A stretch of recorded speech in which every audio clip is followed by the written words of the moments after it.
Is this thing on? Holy shit. Fuck ass.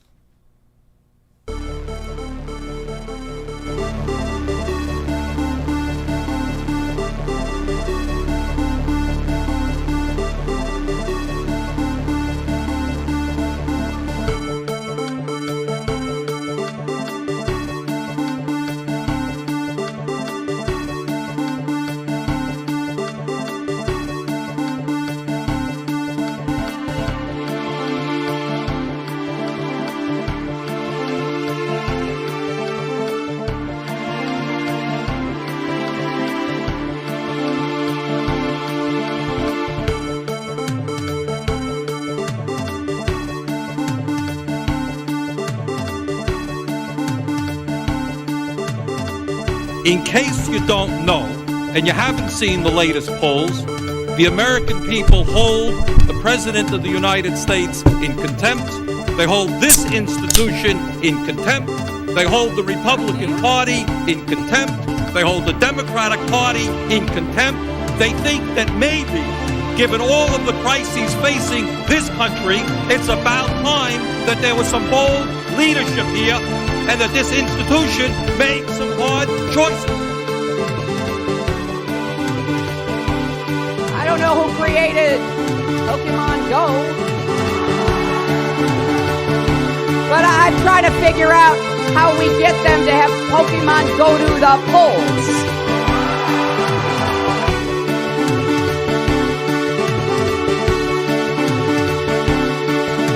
And then they have cans of soup. And they throw the cans of soup. That's better than a brick because you can't throw a brick, it's too heavy. But a can of soup, you can really put some power into that, right? And then running against the worst candidate in the history of presidential politics puts pressure on me. Can you imagine if I lose my whole life? What am I going to do? I'm going to say, I lost to the worst candidate in the history of politics. I'm not going to feel so good. Maybe I'll have to leave the country. I don't know.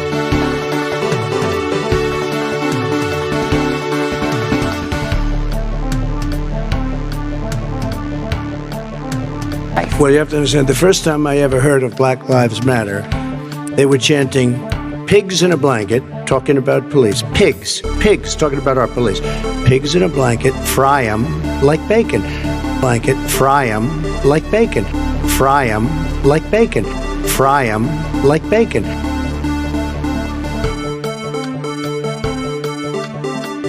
I hate the white man. He's of the devil. He was made in a cave in the worst parts of Europe, produced from the lowest forms of humanity.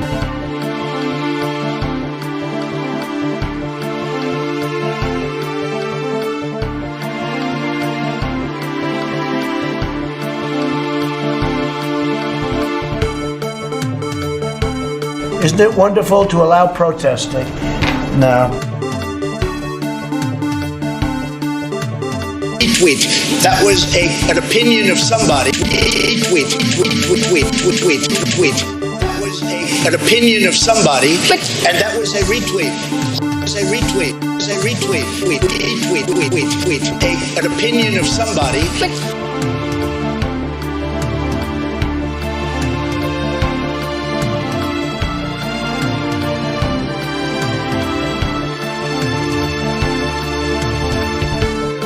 Early in the morning, they went to the table with the black robe, the black shield, and they pulled out the vote.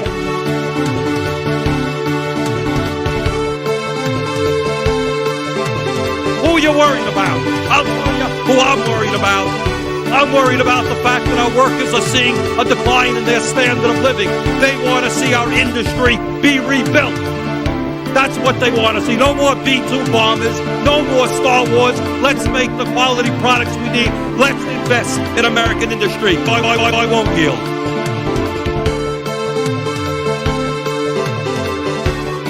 You know, the truth of the matter is that when you look at some of my policies, in a lot of ways, Richard Nixon was more liberal than I was.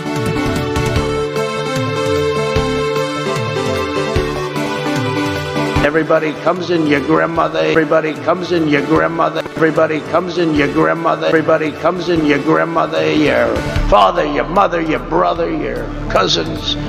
They come in so easily, so crazy. So crazy. Everybody comes in your grandmother. Everybody comes in your grandmother. Everybody comes in your grandmother. Everybody comes in your grandma. Everybody comes in your grandmother. Everybody comes in your grandmother. Everybody comes in your grandmother. Everybody comes in your grandmother. Everybody comes. Everybody comes in your grandmother. I liked beer. I still like beer. But I did not drink beer to the point of blacking out.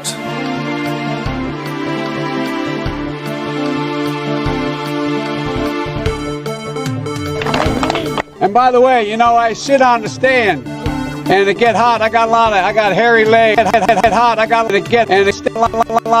hairy legs. I got hairy legs that turn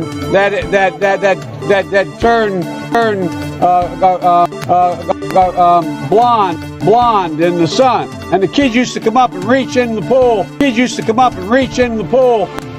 And I've loved kids jumping on my lap. And the kids used to come up and reach in the pool and rub my leg down, and rub my leg down. And the kids used to come up and reach in the pool. I learned about kids jumping on my lap. Kids used to come up and reach in the pool. And I've loved kids jumping on my lap. And rub my leg down. Used to come up and reach in the pool and rub my leg down. So it was straight, and then watch the hair come back up again. Come back up again. They look at it. So I learned about roaches. So I learned about roaches. I learned about kids jumping on my lap. And I've loved kids jumping on my lap.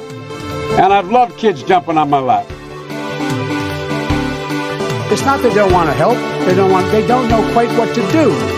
Play the radio. Make sure the television, make sure you have the record player on at night. The phone. Make sure the kids hear word.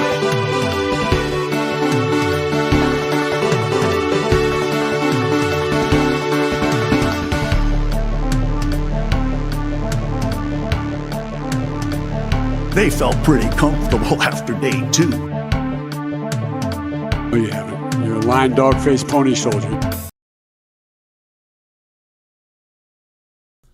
Hello, users, and welcome to another episodic installation of Above It All. How are y'all doing today? Hopefully everyone is having an acceptable day as of this current moment in time. Got a show lined up for y'all, so hopefully it's a good show. Hopefully it's a show that's worth showing to other people. You can show the show. You can, you can watch the show. You can show the show. You can, listen to the show. You could watch and listen to the show. That's the ideal scenario.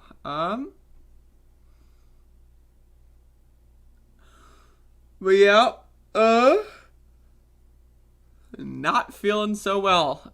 Today, I'm going to be honest with y'all. Just letting you know, not feeling good. So, I'm going to probably be struggling to get through this one. But bear with me. So,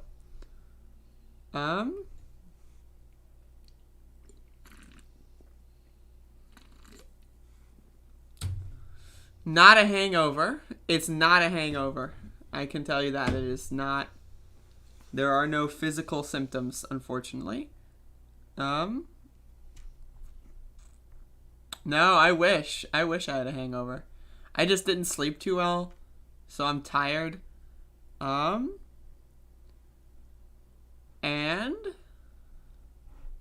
yeah, so I wish I had a hangover. I'm trying to. I don't know. I'm gonna have to take a break from the alcohol because I ran out and I'm not gonna buy any more. So But I only slept like 4 hours last night. And I slept in a way that, like, you know, my back hurt. I don't know. I'm in a crappy mood this morning. But you know how it is.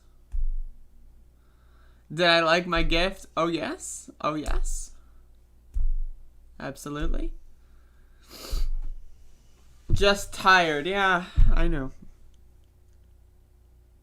Like, right here, my back. Like, when I'm in this... Oh!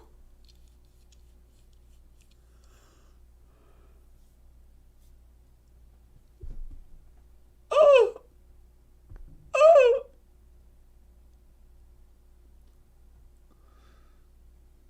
Ugh.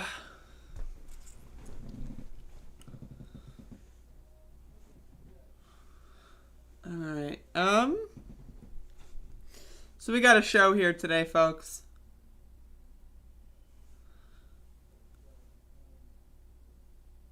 You slept weird 2 nights ago in my bed. Yeah, you were telling me that yesterday. It's over for you, Catherine. You're done for. I don't know what else to say. It is over for you. Kiss it all goodbye, bitch. It's done. The jig is up. The jig is up, bitch. All right. So we got a wide variety of topics that I'm going to get into today. I don't know if today's going to be a 2-hour show. You're 35? What the fuck? I thought you were like 28. What the hell?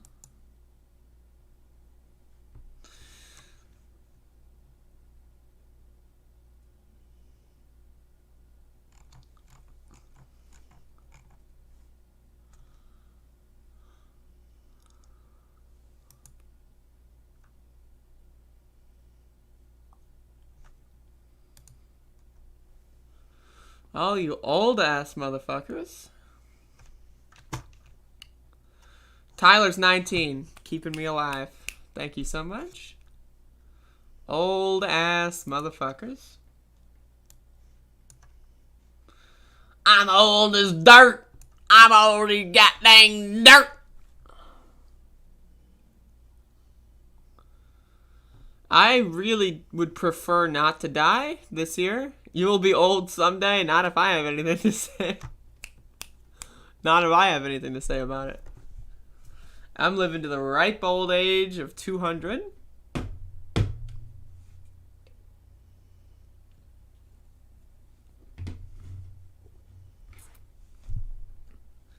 Why are y'all so fucking old? Stop growing, like Jesus. Go back. Go back! What don't you understand? Go back! Alright, folks. Let's get into the news.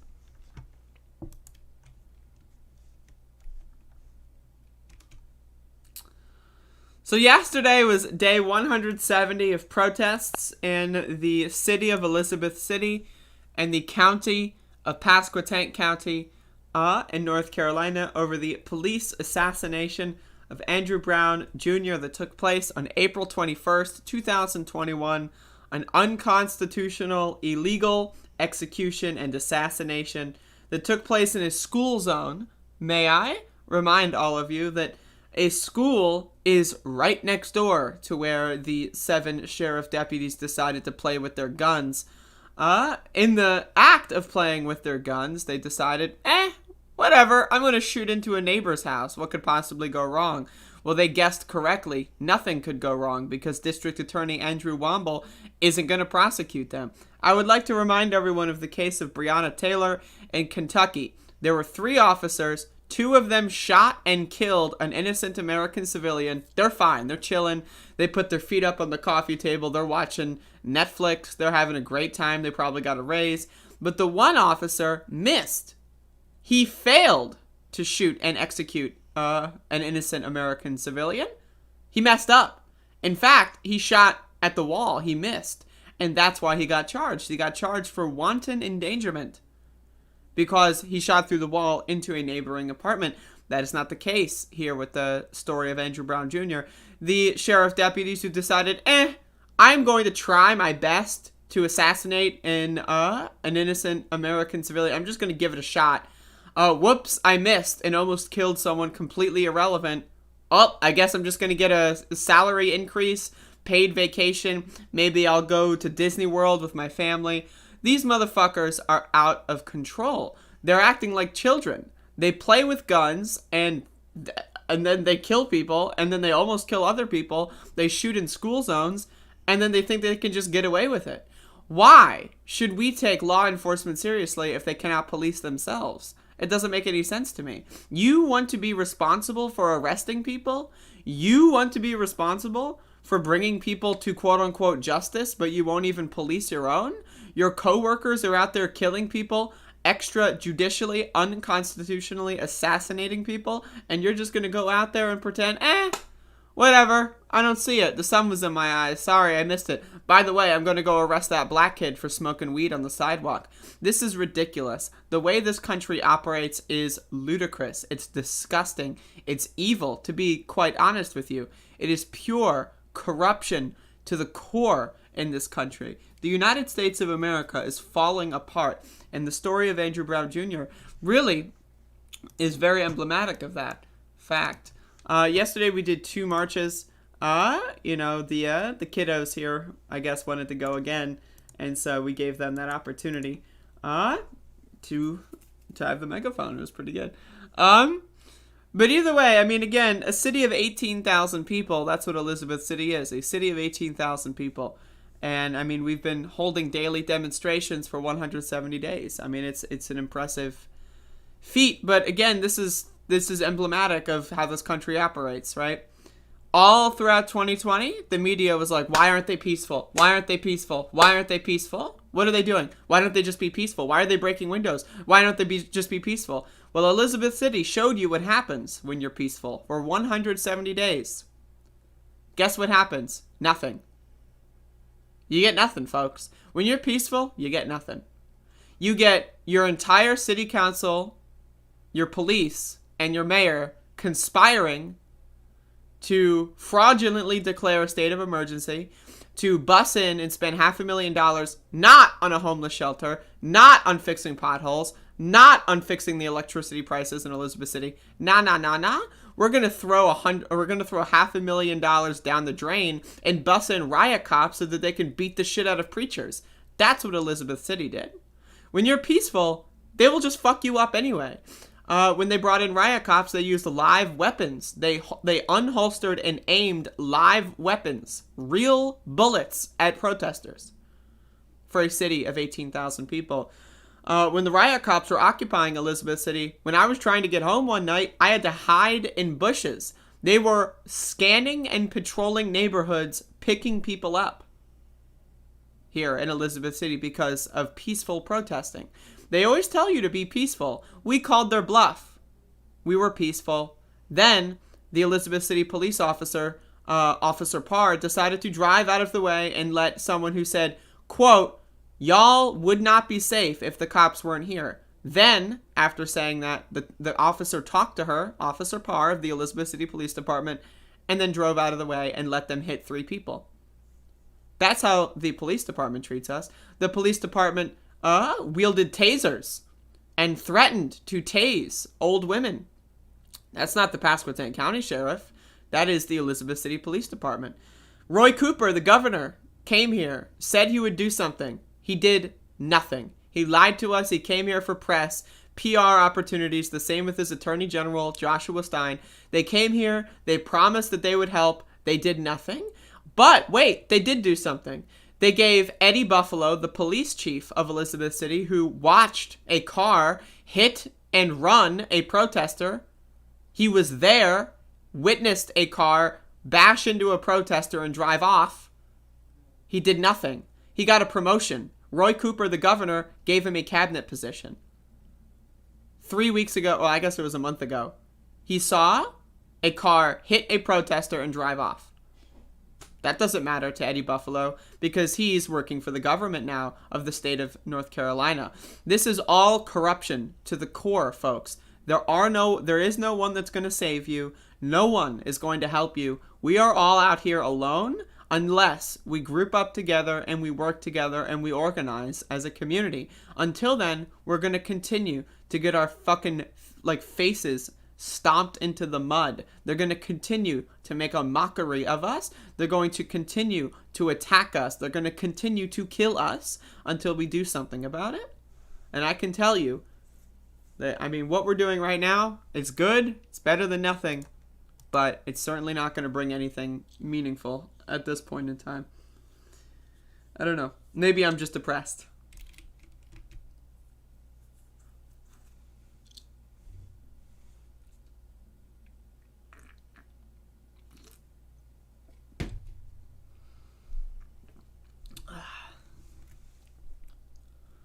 Hello, Noche Patata?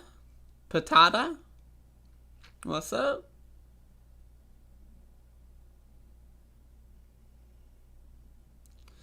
Oh, I'm definitely not hungover, I'm telling you. I'm not about to unleash my entire mental state on a live stream. That's not happening, but I am not hungover. I wish I was. I'd have something to focus on if I were hungover.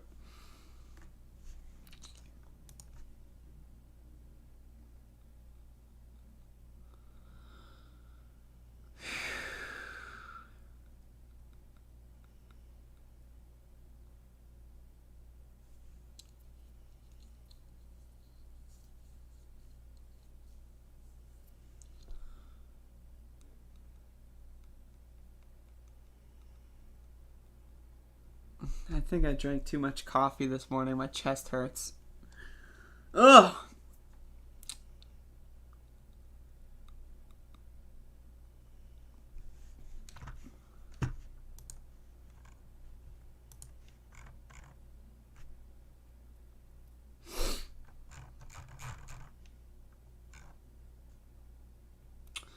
Two dislikes. Could you possibly even imagine? Could you possibly even imagine disliking the goddamn stream?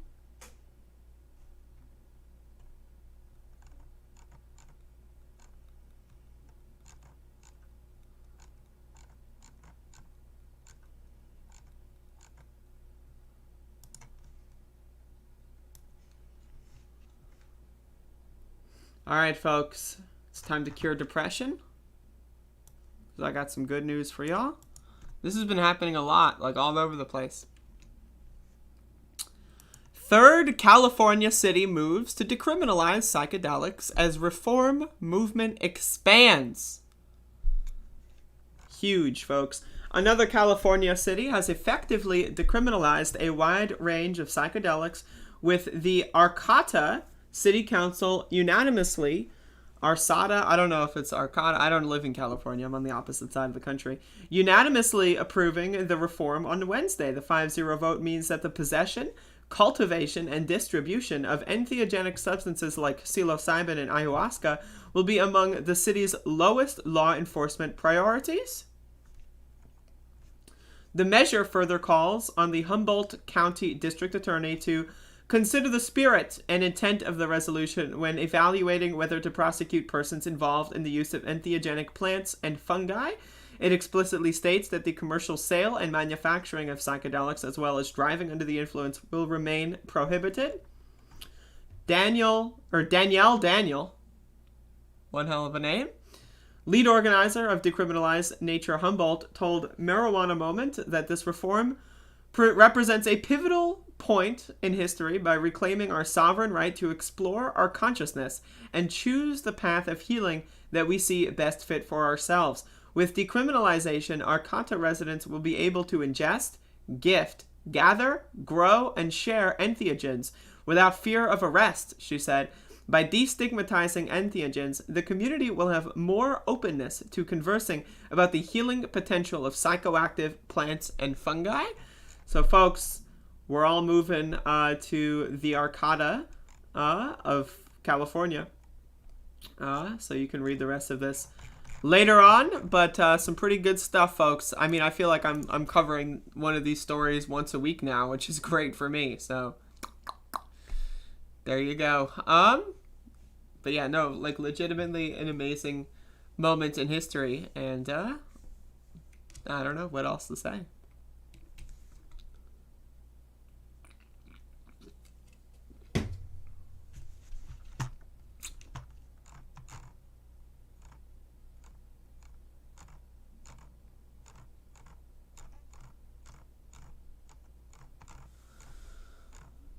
All right, folks.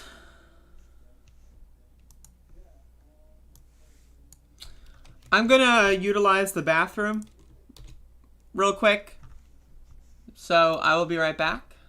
And then I will get into the Andrew Yang TYT interview. It's 20 minutes and it's apparently really bad. But I will be right back.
How's it going, folks?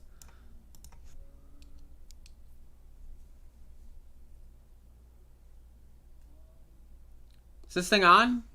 Is it on? Hello? Is it on? Does anyone know if it's on? Now, joining us. All right, so, this was highly recommended to me. Andrew Yang went on the Young Turks for an interview to discuss the Forward Party. And so this is a 20-minute video. I'm going to be playing it on like 1.5. I'll play on 1.25. Give some of y'all a little bit of adjustment. It's meet in the middle.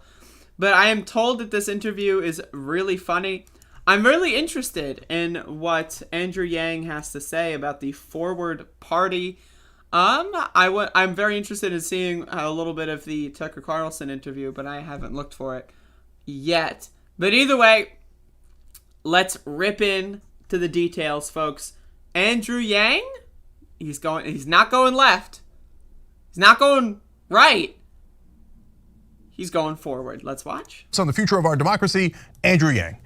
Andrew, good to see you again. Hey, good to see you, Cenk. You too, Michael. News Nation. I got to get there. All right, we'll have you on. All right. So, Andrew, you're starting a third party. That's super fun. But of course, we've got questions about it. So there's a couple of significant hurdles to clear in starting a third party. So you're leaving the Democratic Party. I know Michael might have questions about that. I partly get it. You point out massive problems with our institutions. I totally get it. But I'm wondering if third party is the right answer. And so one of the hurdles is, generally speaking, experts believe you need about $10 million to even get on the ballot nationwide with a third party. So how do you overcome such a giant hurdle to begin with? Thanks, Cenk. My campaign did raise $40 million last time running as a Democrat. So I'm feeling pretty enthusiastic about our ability to make the case. But the misconception is that somehow we're projecting forward to 24. We have this election coming up in 2022, and we need to be laser focused on trying to preserve our democracy in the face of really, really dire threats. And so that's where my attention is. That's where I think your attention is. We have to get ballot initiatives across the finish line in states around the country that will actually unlock our legislators from the extreme incentives that are contributing to the polarization that we can see is tearing our country apart. So my goal is ballot initiatives in 2022 and elevating candidates that are for open primaries and ranked choice voting to help improve the alignment between our representatives and the people they're supposed to represent, because right now they're representing the 20% of the most extreme people. So yeah, now Andrew Yang, and this was my criticism of him in the primary, is that he does a really good job of explaining what the problems are, and that's it. He doesn't offer any solutions. Like the Forward Party. All right, we're going to unlock the duopoly. How? Well, his answer, the Forward Party. But how is the Forward Party going to do these things? Again, he is great at restating the problems. I agree with the analysis here. But what the hell's going on? What are we going to do about it? On either side, or special interests. You know, as Andrew, as much as starting a third party is a noble thing to do, because I think a lot of Americans, at least when polled, say that that's something they want. It's also proven very difficult for people, and the reason is, I mean, it's obvious, right? It's obvious whether it's John Anderson running against Ford and Carter, whether it's Ross Perot running against Bush and Clinton. Just to interject again, that's always presidential. But continue, Michael. It is presidential, but I'm talking about the challenges. The challenges are not just presidential, Andrew. The challenge of, if I'm voting for alderman, if I'm voting for mayor, if I'm voting for member of Congress, I feel like even though I want to vote for that third party candidate, there's somebody who isn't getting my vote who otherwise would have, and that may facilitate a victory for the other person. How do you break that cycle? Is it possible to do something that no one, Teddy Roosevelt couldn't do it? Well, you're describing the spoiler effect, Michael. We all know it well, that if you vote for the third party candidate, you're going to have the bad guys win. And that is purely a function of our plurality voting process. If you swap it out for ranked choice voting, which is a much more modern... There are many states in the United States that have ranked choice voting. They're in those states, in those contests, they have Green Party candidates, third party candidates, independent candidates, and they always lose. I really don't want to be that person to tell you. Look at Maine. Maine had a Senate race, and they had a Green Party candidate, and maybe this was, I don't know what they were doing in Maine. I don't live there. But I saw a lot of Green Party activists say, Maine's got ranked choice voting. Look, we got a Green Party person for Senate. Look, Susan Collins is so bad. She's notoriously bad. She got 5% with ranked choice voting. She's got 5%, right? I mean, like, I don't know. I don't know what to tell y'all. Like, the ranked choice voting is not, it's not like a cheat code. It's not like people think that, we're going to institute this one policy, this one quick fix, and then everything else is going to fall into place. That's not the case. That's not the case. I mean, it really is not the case at all. Process that will enable people that actually vote their preferences. It helps women, it helps minority candidates. Then the spoiler effect goes away. So that would be my big argument, is that we need ranked choice voting in the worst way. And if the Republican Party had used ranked choice voting in 2016, Trump probably does not win, because he's getting, let's call it 35-40% of the vote, but he's not getting 51% of the vote. And it's unlikely that someone would have had Jeb Bush 1, Trump 2, if you know what I mean. So this is the process which we need to make that's going to improve our legislators' incentives. It's going to get rid of the spoiler effect. It's going to discourage negative campaigning. Why are we stuck with this archaic plurality voting system, particularly when we can see that it's driving this race to the extremes that's going to unfortunately hurt everyone? Yeah, so, well, let's talk about that. I mean, look, I love ranked choice voting, and I appreciate that you went through a contest where they had that. You didn't win, and you still love the system. So that's actually very principled and great. Of course, you have the challenge that it doesn't exist in most places, but I want to go to a bigger challenge, which is the extremes that you talked about. Andrew, I don't think there are extremes anymore. First of all, I don't think there is a... So, I mean, like, this is a great question. Because, like, the whole pitch of the Forward Party, now again, he started this, not left, not right, but forward. He started that during the Democratic debates. It was cringe when he first dropped it. It's still cringe. The fact that he hasn't, like, he's obviously surrounded by yes men that aren't telling him how cringe he is. I mean, I don't know, maybe the cringe is on purpose. But, like, the whole idea behind it is that, like, the Republicans are far-right extremists, which is true. But then also, the Democrats are far-left extremists? What? Again, if you think that it's a both sides thing, you're stupid. Not only are you stupid, but you're genuinely a terrible person. And I think that your worldview is so disoriented and so, like, broken that you couldn't possibly empathize with at least 70% of the population. If you think the Democrats are far left, you are a goddamn idiot. You live in a fantasy world and you're a fucking moron. And I just, again, there is no way in hell I could take you seriously. I just can't. I just cannot do that. So let's see how he responds. A very small sliver of extreme on the left, but it's not. I just don't think it's certainly not anything that people talk about in the mainstream press. None of what they talk about on the left is extreme. That's my opinion. I don't know if you disagree. I'm curious to hear what you think. In fact, let's start there. What do you think is extreme on the left? Sure.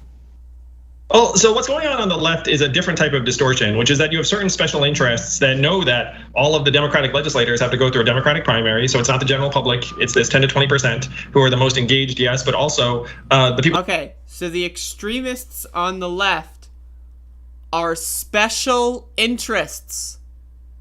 Are the highest at stake. So this could include Big Pharma, which we're seeing. This could include teachers unions. So there are different interest groups that.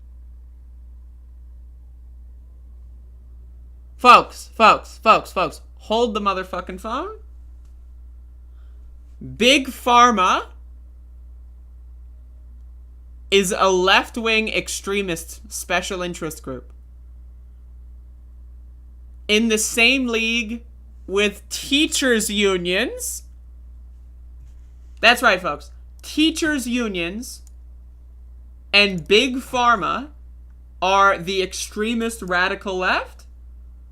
What? Like, I mean, again, like, the guy is dumb as fuck. He is dumb as fuck, folks. Only the really, I hate to say this, but those with the lowest IQ. Radical left lobbying institution, Big Pharma. Let me just watch that. This 10 to 20% who are the most engaged, yes, but also the people are the highest at stake. So this could include Big Pharma, which we're seeing. This could include teachers unions. So there are different interest groups that take advantage of the fact that you have a relatively narrow slice of the public that's actually going to control who gets reelected. On the right, you can definitely see the extremity loud and clear, where it's making it so everyone has to be in lockstep with Donald Trump. But I want to point out the biggest counterexample to this lockstep, which we should be celebrating and then rolling out around the country. And that is what happens right now with Senator Lisa Murkowski in Alaska, the only Republican senator to vote to impeach Trump, who is also up for re-election next year. Why did she do it? Her approval rating right now is at 6% among Alaskan Republicans. It's political suicide. So why did she do it? She did it because last year Alaska got rid of the closed party primary. So she too can take her case to 51% of Alaskans and say, look, I'm my own person, I have my own judgment. And now she has a fighting chance. If we change the incentives, then we can actually make it so that legislators will become more reasonable and less extreme overnight. Yeah, so the Murkowski argument's the Murkowski argument's great. She also won as a write-in candidate, so she's an unusual senator to begin with. And so I guess I want to follow what Cenk asked there with the extremes, right? Because do you think that, and I'm asking this, do you think that by doing this, by creating a landscape like Lisa Murkowski's looking at in Alaska, that you are going to then marginalize? How did Cenk and then this other guy, what was the name, Michael, how did they just skim over the fact that Andrew Yang said Big Pharma is an extremist left-wing group? Big Pharma, the radical left institution known as the pharmaceutical industry. And they're just gonna let that slide? And also he went into this thing with Alaska. Who gives, again, anyone who's going to boil anything down into one principle, Lisa Murkowski voted to impeach Donald Trump because of the open primaries. That's it, nothing else. There's no other reason. It's just those open primaries. It's a one-to-one. It's directly related. There's a lot, there's a confluence of factors in every decision, especially when it comes to politics. Anyone who's gonna try to tell you that, yep, it's the open primaries that did it, I'm sorry, but they're just dumb. As the extremes, and then where do they fit in? Where do the people that, the Democrats who are at the extreme end of the Democratic Party, where does their voice get heard at that point? Well, one of the fascinating things that I explore in my book that Ezra Klein talked about in his book about why we're polarized is that the linkage between your political alignment and your policy stance is actually pretty low. And I learned this when I was running for president and talking to people in Iowa, where if you say to someone, hey, do you think drug prices are too high? They'll be like, yes. Do you want to get those drug prices down? Yes. You want the government to be able to do it? Yes. Do you like socialized medicine? No. All of a sudden, it's just if you bust out what seems like partisan or coded language, then everyone will be like, ah. So if you have a system where you're decreasing the extremity, then you're going to arrive at things that most Americans agree with, like the government negotiating lower drug prices on behalf of all of us. We all know that I champion universal basic income. I believe this is the path to universal basic income. 55% approval right now. You go to anyone and be like, hey, what do you think? Cash for people? And be like, yes. So to me, the problem right now is that if you have 10 to 20% of Americans really excited about something, that's not enough. We have to face it. So what we need to do is create a system where you have much more generalized alignment between legislators and the people, and not have 83% of districts. Folks, I have no idea what the hell he's saying. Can we talk about this? He is off in his own world. This guy is in his own universe right now. Okay, so people want socialized medicine, but they don't want it because it's called socialism. And the answer to that is to not call it socialism. And that's how if we just call socialist healthcare not socialist, then we get it? What? What? What is this? The guy is on drugs. I mean, is he living in one of these fucking areas that just decriminalize psilocybin? What is he doing? You're not supposed to be tripping while you're doing an interview. I'm just saying, you're just spewing garbage. What is this? What is going on here? Whereas it's this side or the other side, and then you know what happens? Next to nothing.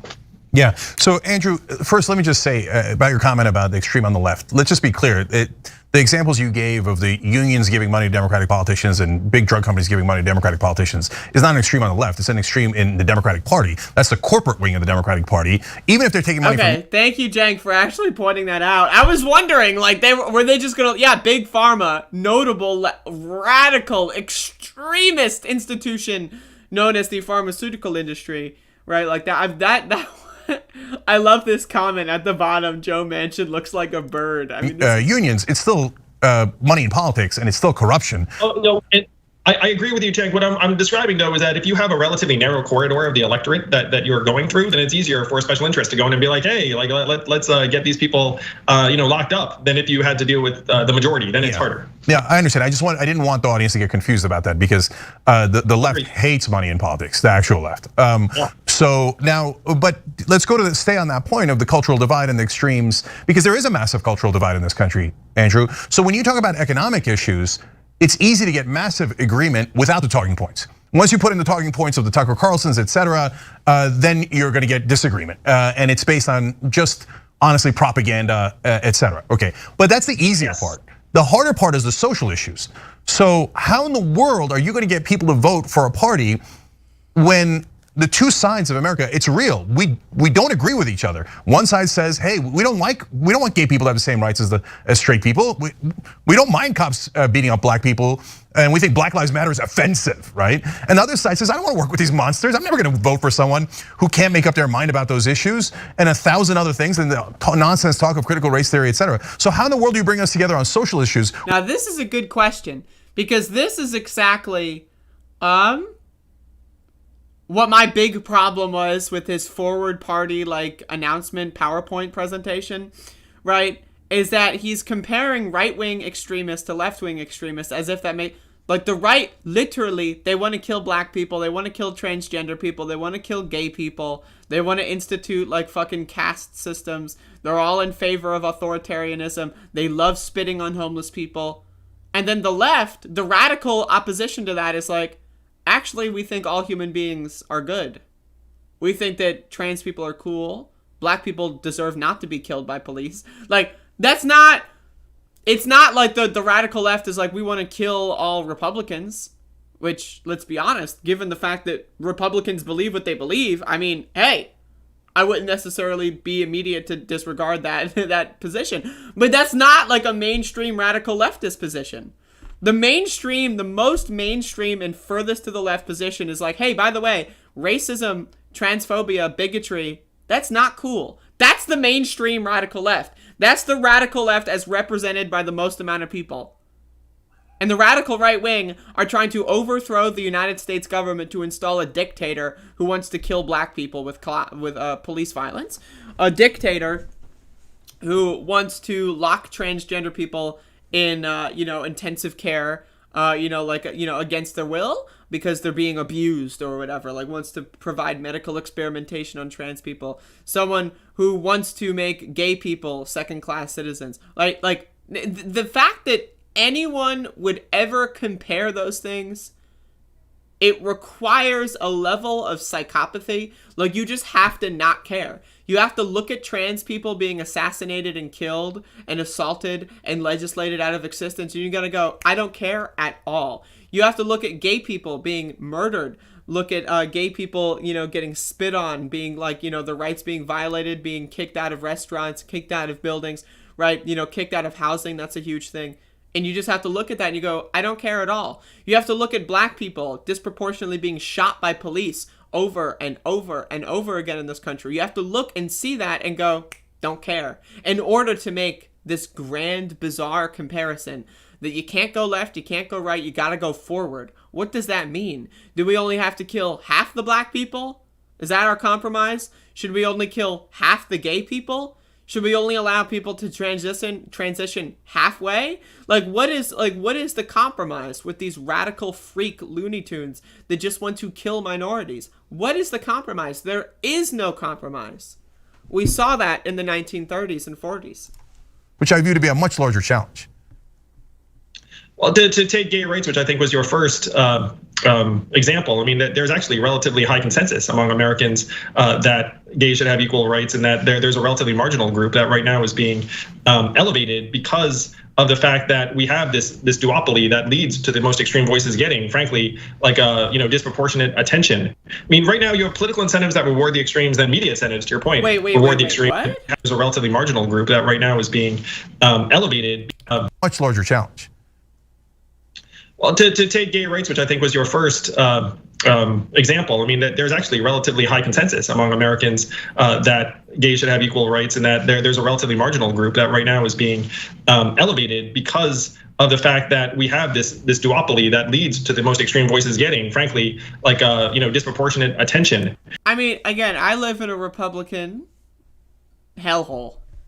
I can tell you right now, if gay marriage were somehow overturned, all these Republicans, they wouldn't leap to defend gay people. They tolerate some gay people sometimes, but I guarantee you, if there was a movement that would overturn the rights that gay people have gotten, which are not equal to straight people, I just want to be very clear about that, especially when it comes to housing discrimination, right? These people would leap at that opportunity, right? They just view it as not as important to fight about. Right? Now, again, the idea that you think only a couple people, it's a marginalized group. It's a marginalized group that wants to treat gay people as second-class citizens. I mean, just 2 Republican presidents ago, they wanted to install a constitutional amendment to treat gay people as second-class citizens.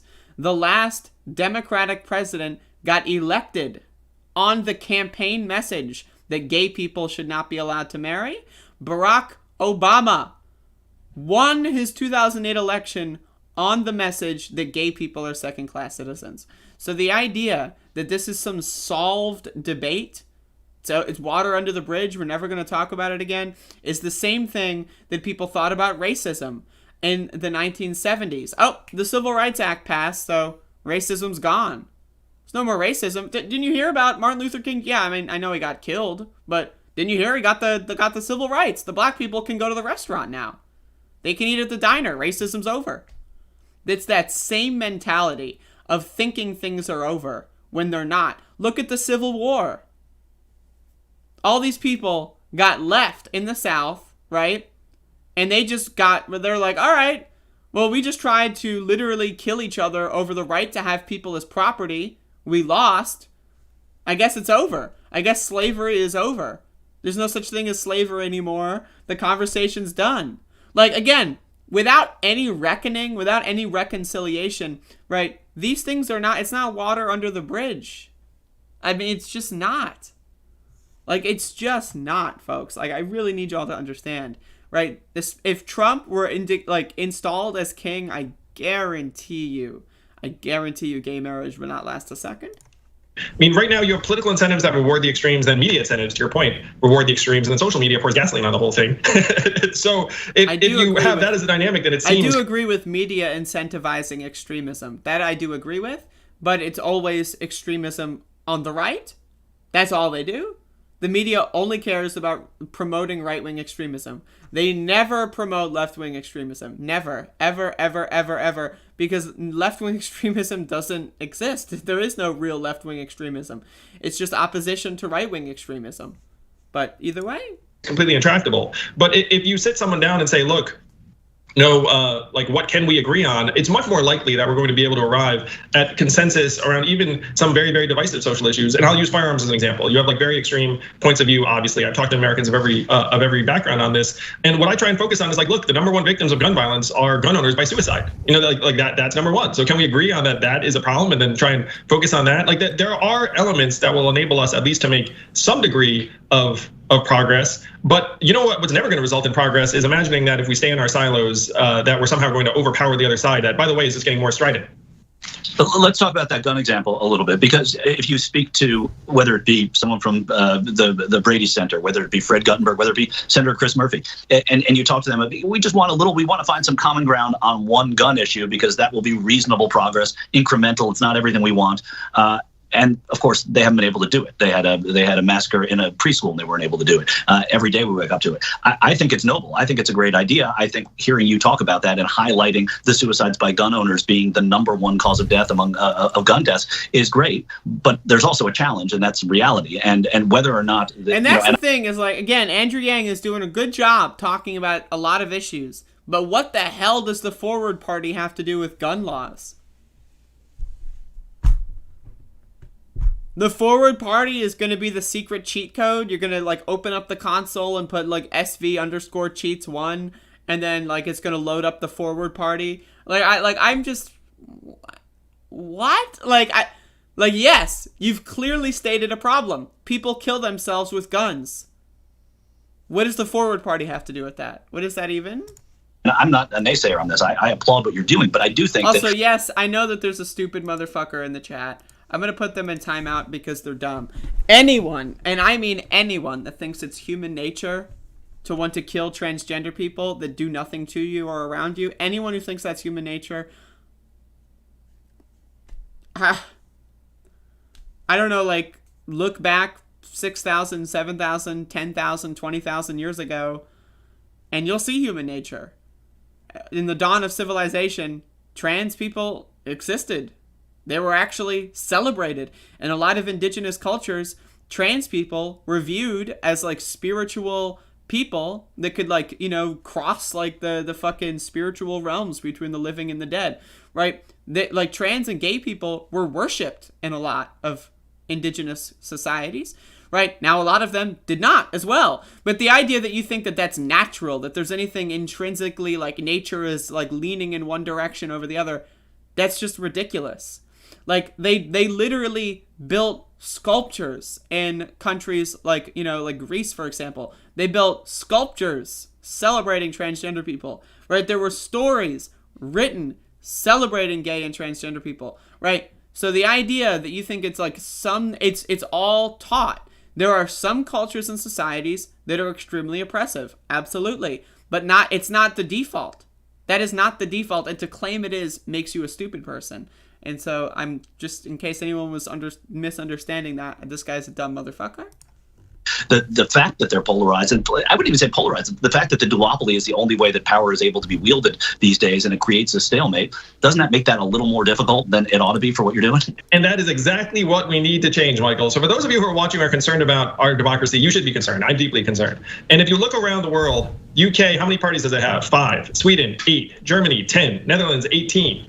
If you have a system like that, do you really think that 9 parties would be against common sense gun legislation? No, you'd have much more variety of point of view, and you'd be able to get more done. It would also make the system much more resilient to authoritarianism. Because right now, the founding fathers never could have imagined national parties at the scale we have them. And then if you get a corrupt leader, guess what? Everyone's incentive is to fall in line, or they lose their job. Does that seem like an intelligent, robust, resilient system to anybody? You know, if you had even 5 parties and then one of them succumbs to terrible leadership, that's not an existential threat. That's he's getting asked, how is the Forward Party going to solve this? The reality of the situation is duopoly. They've got a pretty good stranglehold on the situation. How are you going to solve it? And Andrew Yang pivots back to explaining the problem. We already know the problem. How are you going to fix it? That would be like if I hired a plumber and they go in there and they go like, yep, well, that's one leaky ass faucet. I mean, what we could do, and they don't have their tools with them. Like, what we could do is, we could, use the wrench, and then we could tweak. I don't know anything about plumbing, as you can probably tell. But, like, they don't have the wrench. All right, where's your wrench? I don't know. How are you going to do that? I don't know. But we could do that. And we could get some duct tape. Do you have any duct tape on you? No. But we could. I mean, it's fine. Like, what is my analogy is horrible. But, like, what is the actual solution? Just saying forward party, that's not the solution. Yeah, the forward party. Well, how are you going to how is anything? Yeah, the forward party. How are you going to get on the ballot? The forward party? Are you going to be able to win anywhere? The forward party?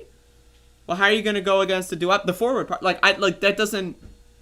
If it were that simple, the Green Party would have done this 20 years ago, but they didn't. They failed. So I don't know what this guy is talking about.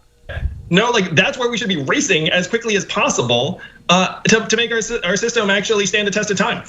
Yeah. So, look, when you talk about the problems in your book, Forward, it's hard not to agree. I mean, we might disagree a tiny bit on some of the details, right? But overall, we have massive structural problems. The duopoly, in my opinion, sucks, and it sucks in the opinion of a lot of people. So there's a lot of folks rooting for you to be able to tackle this. But when you get into the specifics of being able to win with a third party, Andrew, it just seems that our divide is too intractable. So one of the things that people should know is that this is an inclusive movement. You can join as a registered Democrat, keep your party registration, Republican, keep it independent, sure. And a lot of the races that we're going to be helping with, it's going to be in a Democratic primary, Republican primary. And is someone going to run under the Forward Party? Probably not, because it's not.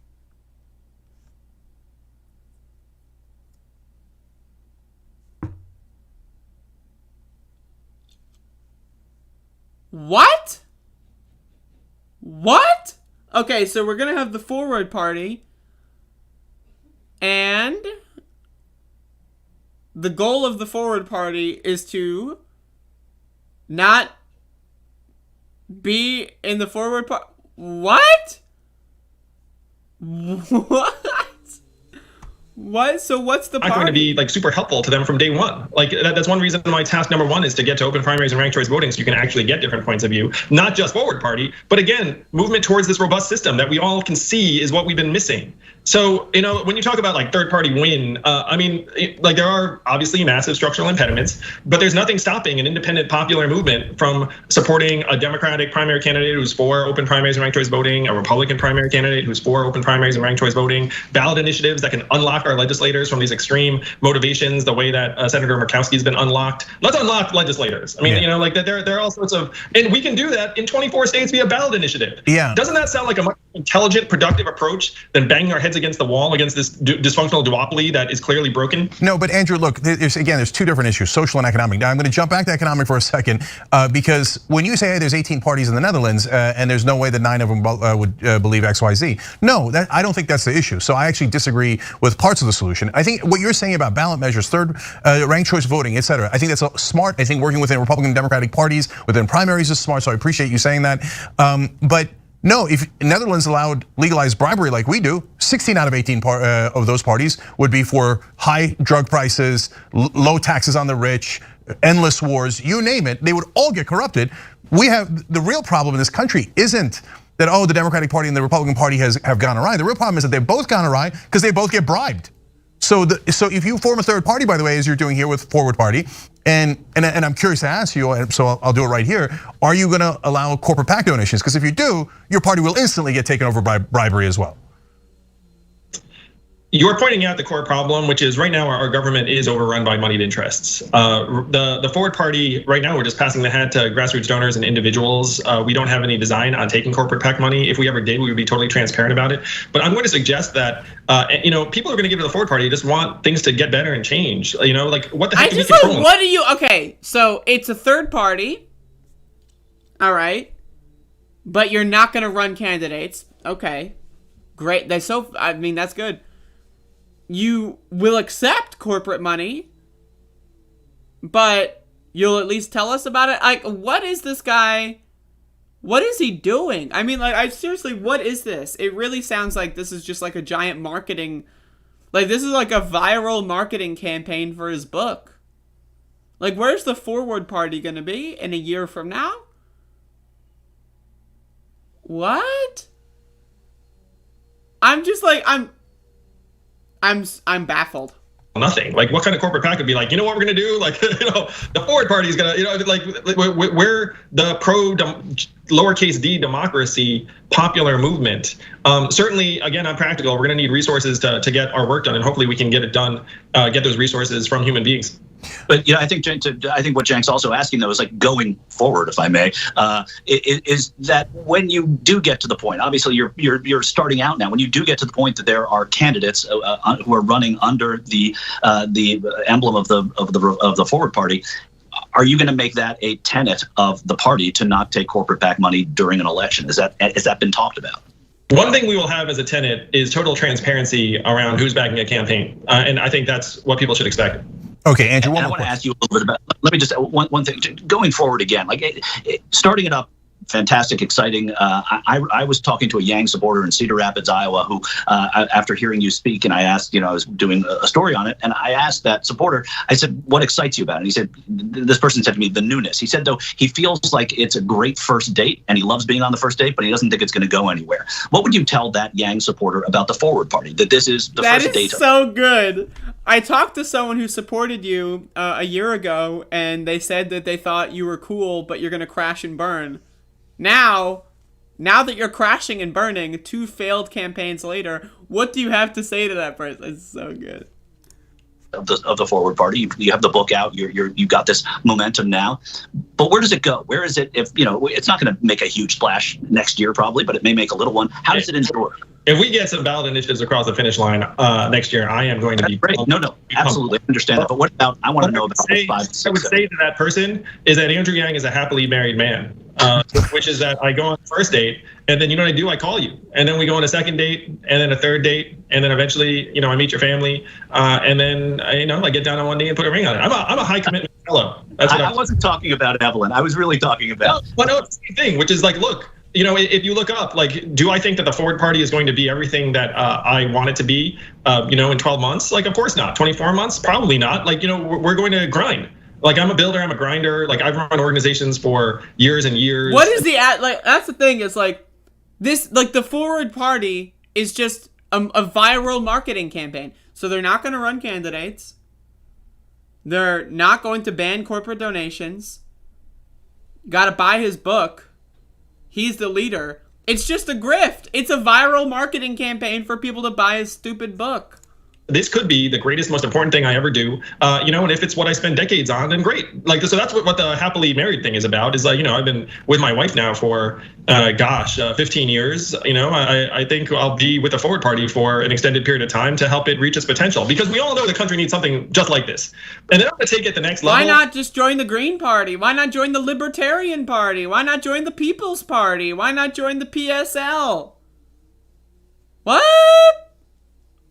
What is going on here? We all know that if someone was going to do it, like it would probably be someone like Andrew. I'd say, like, we're going to line up people who might do it. It'd be like, new political upstart party. Like, like I'd be a logical candidate. There are a lot of. Now that's just narcissism. Like, I'm sorry. If you like, this just proved to me that this guy's too stupid to live. I mean, like, what a dumb motherfucker. Like, I really, and I. Only the really, I hate to say this, but those with the lowest IQ. I really just, what the fuck are they doing? Like, okay, the Forward Party, not gonna run candidates. We support things that, like, left-wingers support, so we're a left-wing party. Except, if you hate trans people or black people, that's okay too. And we will accept corporate money. You can bribe us. Also, buy my book.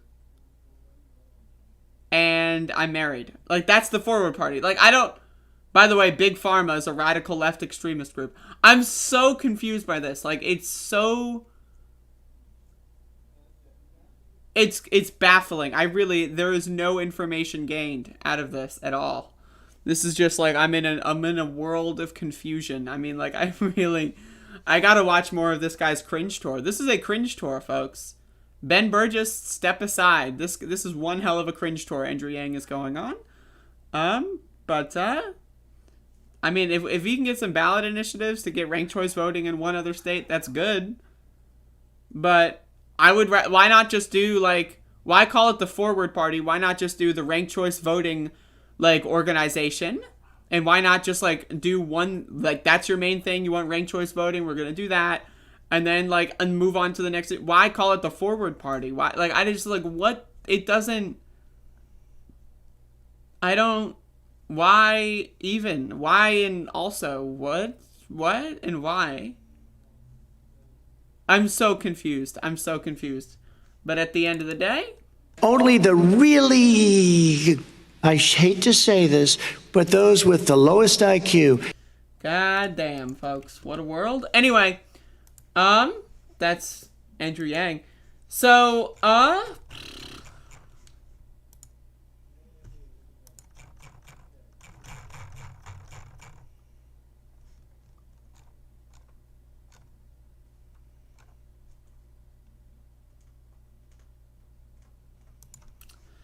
right, we'll end the show with one more story.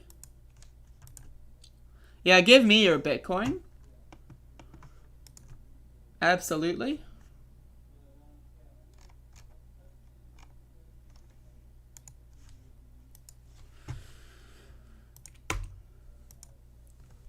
UK public now eating significantly less meat. Is that a pineapple? Daily meat consumption in the UK has fallen by 17%. That is not significant, by the way. So the headline's already way off.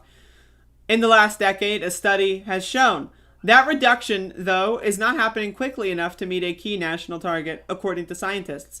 The aim is to reduce the environmental impact of our diets. This goal, set by the National Food Strategy, is based on a review of the whole UK food system, from farming and production to hunger and sustainability. It recommends meat consumption in the UK fall by 30% over the next 10 years. We now know that we need a more substantial reduction, said lead researcher Christina Stewart from the University of Oxford. The new study, published in the journal The Lancet Planetary Health, revealed that while most people are eating less red and processed meat compared to a decade ago, they're eating more white meat.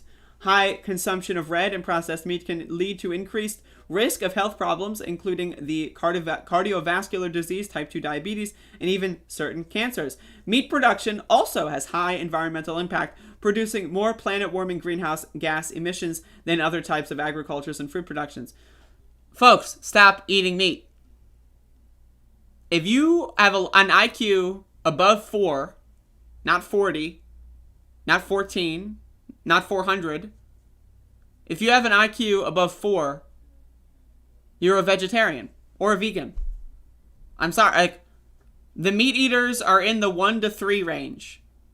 The vegans and vegetarians are in the 4 to 3,000 range. I don't know what the ceiling of IQ is. Also, look at this adorable creature. Look at this. You're gonna eat this motherfucker? I wanna pet this guy.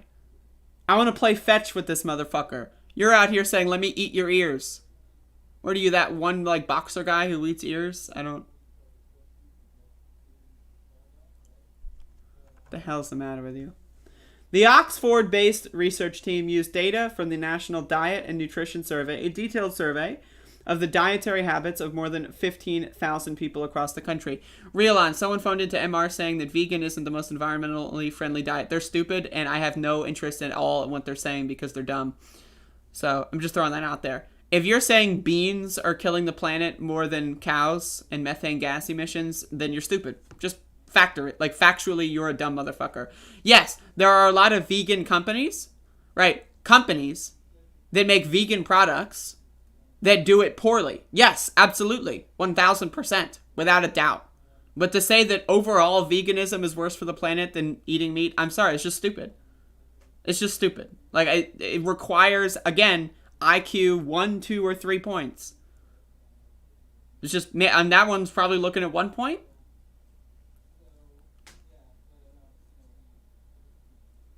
There is in no way that you can convince anyone with an IQ above 4 that eating beans, celery, and potatoes is going to destroy the planet. We just can't. Now, almond milk, maybe like certain like soy farming, look at like palm oil.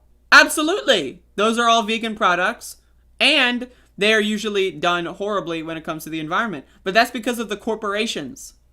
That's not because it's a soy plant that is destroying the environment. It's not because that it's almonds that are destroying the planet. It's the mass production and monoculture that is. So, just throwing that out there. This showed that daily meat consumption has been reduced by about 17 g per person per day. What it did not reveal was the reason people were changing their diets, but market research in 2019 suggested almost 40% of meat eaters were actively trying to reduce their consumption, with many citing either health or environmental reasons. Dr. Stewart stresses that for those who want to reduce the environmental impact of what they eat, any reduction in meat will have an impact. You don't have to be a vegetarian, she said, though you should. But if you're someone that eats meat every day, reducing your meat consumption by 30% just looks like having 2 meat-free days per week. There's huge variation in the environmental impact of meat. It depends on what livestock are fed and where and how the meat is produced. Locally produced meat has a much lower impact than meat that has been imported. Dr. Stewart pointed out she and her colleagues have also been studying the effect of environmental impact labeling on consumer choices. They have designed experimental labels that score a product based on its greenhouse gas emissions, biodiversity loss, water use, and water pollution. When you don't have that information about the environmental impact of food, it's really hard to shop with that in mind. I think that that's a good idea, personally. But either way, would you eat this motherfucker? I wouldn't. Look at this. Look at this. Max, get over here. Max! Max! Max! Max! Come on, Maxie. I gotta use you as a prop on the stream. Come on, Maxie. Come on, buddy. Maxie, Maxie, Maxie. I gotta put Max on screen. Would you eat Max? Would y'all eat Max? Maxie! Come on, Max. Come on. I know I interrupted your nap, but you're already awake, so you might as well come over here. Come on, buddy. Look at him. He is not interested. He is not interested. Max! Max! He's like, can I get away with just falling back asleep? Is this possible? Maxie! Now he's like, it's not gonna happen. I'm gonna have to get up, aren't I? God damn it, lady. You fucking freak. What are you doing? Another vegetarian segment again? What are you doing that thing again where you fucking use me as a prop? Come on, Max, get up here. Would you eat this? Would you rip this motherfucker apart? Throw this goddamn paw on the grill? No, you wouldn't. Because you're not a goddamn loser. So why are you going to eat my cow friend on the screen? Would you eat my dog friend? Would you eat? Look at him. He's so cute. Look how lovely he is. He's a beautiful doggy. And that's a beautiful cowie. Folks, this shit is serious. I want to show you a video. I'm going to show you a video while we're on the subject. This shit is extremely serious. Like, this is an extremely serious situation. So I really watch this video. If you follow me on Twitter, you saw me retweet this. Watch this video. No. Oh, no. Oh, no. Oh, no. No, no, no, no. No, no. No. No. We don't have guests. We're not doing this today. Oh, no. Folks, I don't know what else to tell you. They're beautiful creatures. They're friends. Why would you eat my favorite dog's favorite friend? Would you eat their best friend? Would you eat your best friend? No, you wouldn't. Why would you eat someone else's best friend? Look, they're friends, motherfucker. They're hanging out. Look at this dog. He's so happy. And the cow is just like, you know, I'm hungry. I heard dinner is about to happen. Why would you eat their friends? What the hell is the matter with you people? Now, again, my main argument for being a vegetarian or a vegan is health. And this is what keeps me as a vegetarian rather than a vegan, because eggs, in my opinion, depending on where you source them, aren't that big of a deal. And also they provide an extreme nutritional benefit. I'm all about health. I don't want to die from a heart attack at the age of fucking, I don't want to hit the ground screaming at a fucking Burger King. It's not what that's not my like ideal death location and style. I don't want to kill the world around me. I don't want to, like, you know, teach children that it's okay to devour meat. No. Hell no. Absolutely not.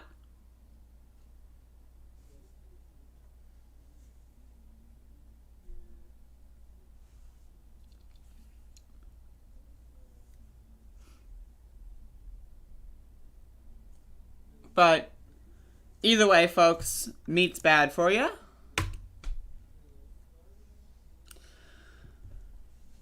Also, thank you for the super chat earlier, Fun P. I don't know if I ever said thank you, because I'm a shitty person and I was in the middle of the Andrew Yang thing, but thank you. Folks, I am gonna end the stream a little early. Do I find your beans and rice diet is bloating you? I don't know. I wouldn't say I'm bloated. If by bloat, do you mean like, do I fart a lot? Like, what does bloated mean? Like, am I like, whoa, whoa, whoa, whoa, whoa? Like, is that what bloated means? According to vegans, huh? That's like saying, according to, scientists. Like, every scientist is going to say the same thing. According to teachers, is every teacher going to say that? The one and only, you're a dumb motherfucker. According to vegans, what vegan? All vegans are not a monolith, you stupid motherfucker. Vegetarians are just as bad as omnivores. Anyone who says that is stupid, and you are stupid for saying that. No one, first of all, no one has said that. Not a single vegan has said that. 0% of vegans have ever said that. Let alone like 51% or 100% like you're trying to pretend.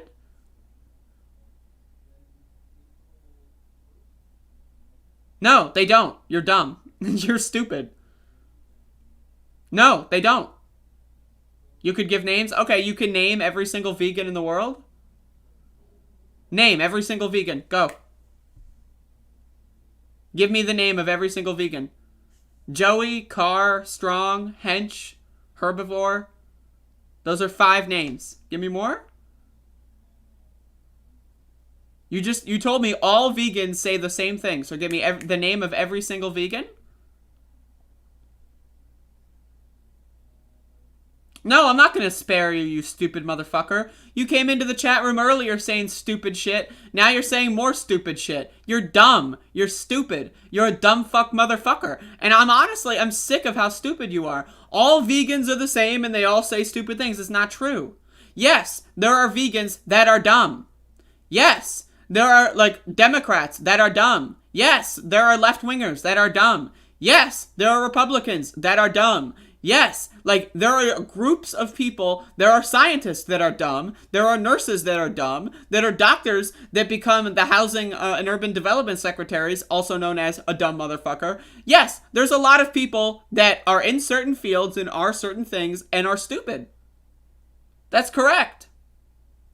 That doesn't mean, one left-winger said that white people are cringe, therefore all left-wingers hate white people. What? What? What? Are you stupid? Are you dumb? There are vegan fascists. That's correct. They're stupid motherfuckers that are vegans.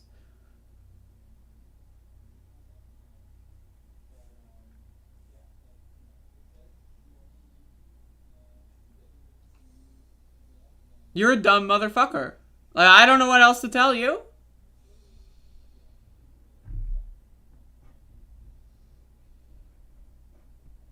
Dumb as fuck. What does that even mean? So, okay, let's look at the interaction here. So, step 1. All vegans agree with each other. There's no such thing as vegans who disagree, and they hate vegetarians. That's factually wrong. I tell you that you're wrong. Your response is,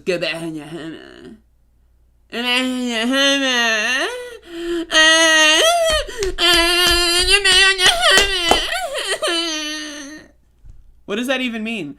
That's like if like we're having a conversation about, oh, what's your favorite book in the Harry Potter series? And you say Goblet of Fire and I say Sorcerer's Stone. And then like you respond with, go back on your hormone. Like what? That doesn't, I don't, it's not even like that, because it would be like if I said my favorite Harry Potter book is like, you know, The Dog in the Treehouse. That's not a Harry Potter book.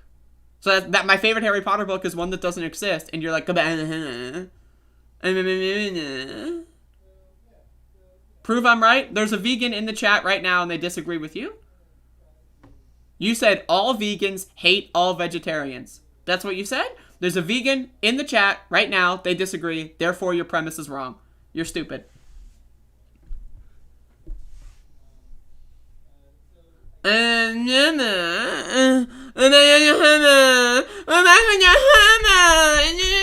does that mean, go back on your hormones? What does that mean? What does that mean? How stupid are you? What does that mean, go back on your hormones? What does that mean? The one and only. What does that mean? All right, white people in general are racist. How do you feel about that? There are some white people that are racist. A lot of white people are racist. Therefore, all white people are racist. White people in general. If you're white, you're a racist in general. Do you disagree with that? How fucking stupid are you? Someone may find me for Facebook.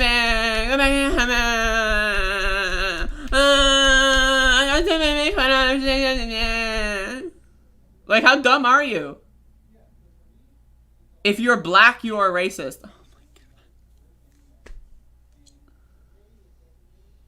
Oh my god. Look at this goddamn dog. I've had this on loop on my screen the whole time. Look at this goddamn dog. He's so happy. He's like, look, I made a friend. Look, this is my friend. Look. Oh my god, I love it. Like seriously, man. Like, you're dumb as shit.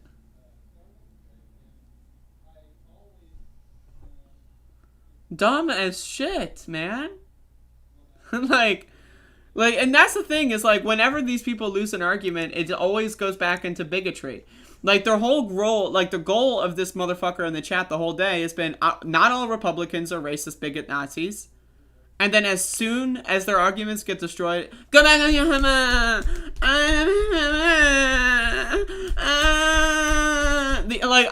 I really, like, what the fuck is this guy doing? Like, I'm really... I mean, again, it's some fascinating shit. Only the really, I hate to say this, but those with the lowest IQ. I'm sorry, I really like making that noise. I'm so sorry. It's such a good noise. I mean, it really is. That being said, thank you all for watching. I am going to go eat breakfast. And so I appreciate everyone for tuning in. If anyone needs me, well, don't need me. I don't know when I'm going to do the Resident Evil 4 stream today. I might do it before the protest. I'm considering that. I am not sure what I'm going to do. I'll let you know when the stream page goes live. Y'all have a good one.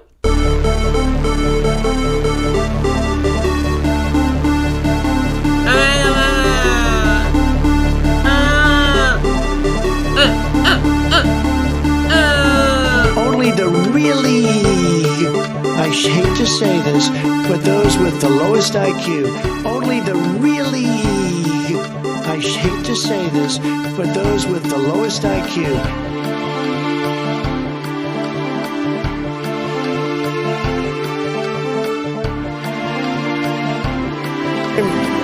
So stupid, so stupid. Thank you, thank you. So stupid, so stupid, so stupid. So stupid, so stupid. So stupid, so stupid. So stupid, so stupid. So stupid, so stupid. So stupid, so stupid. So stupid, so stupid. So stupid, so stupid. Thank you. So stupid, so stupid, so stupid, so stupid, so stupid, so stupid, so stupid, so stupid, so stupid, so stupid, so stupid, so stupid, so stupid, so stupid, so stupid, so stupid, so stupid, so stupid, so stupid, so stupid. Thank you. So stupid, so stupid, so stupid, so stupid, so stupid, So stupid. So stupid. Early in the morning, they went to the table with the black robe, the black shield, and they pulled out the votes. Those votes were put there a number of hours before. Early in the No, seriously, hot sauce. I've been eating a lot of hot sauce, a lot of raw peppers and hot sauce.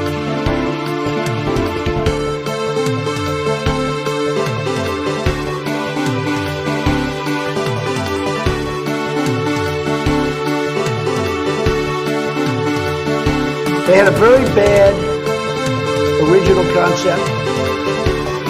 It was carried out poorly, and the cover-up was one of the worst in the history of cover-ups. Very simple. Bad deal, should have never been thought of. Somebody really messed up. I eat extra sharp, that's what I eat.